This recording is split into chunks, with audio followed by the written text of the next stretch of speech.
ಮಳವಳ್ಳಿ ತಾಲೂಕಿನ ಗಾಜನೂರು ಗ್ರಾಮದಲ್ಲಿ ಚಿರತೆ ಪ್ರತ್ಯಕ್ಷ, 3 ಕುರಿಗಳು ಸೇರಿದಂತೆ ಸಾಕು ಪ್ರಾಣಿಗಳ ಬಲಿ.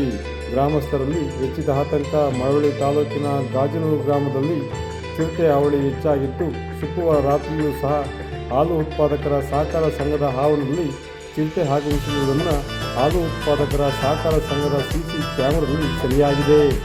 ಗ್ರಾಮದ ಸಿದ್ದಯ್ಯ ರಾಮು ಎಂಬರ ಮನೆಯಲ್ಲಿ ಕಟ್ಟಿ ಹಾಕಿದ್ದ ಕುರಿಗೆ ಚಿರತೆ ಕಚ್ಚಿದೆ. ಅಷ್ಟರೊಳಗೆ ರಾಮು ಎಚ್ಚರಗೊಂಡು ಬಂದಾಗ ಅಷ್ಟರೊಳಗೆ ಚಿರತೆ ಓಡಿ ಹೋಗಿದೆ. ಇದಲ್ಲದೆ ಗ್ರಾಮದಲ್ಲಿ ಹಲವು ಕುರಿಗಳನ್ನು, ಆಡುಗಳನ್ನು, ನಾಯಿಗಳನ್ನು ಬಲಿ ತೆಗೆದುಕೊಂಡಿದೆ. ಇದರಿಂದ ಗ್ರಾಮಸ್ಥರಲ್ಲಿ ಆತಂಕ ವ್ಯಕ್ತವಾಗಿದೆ.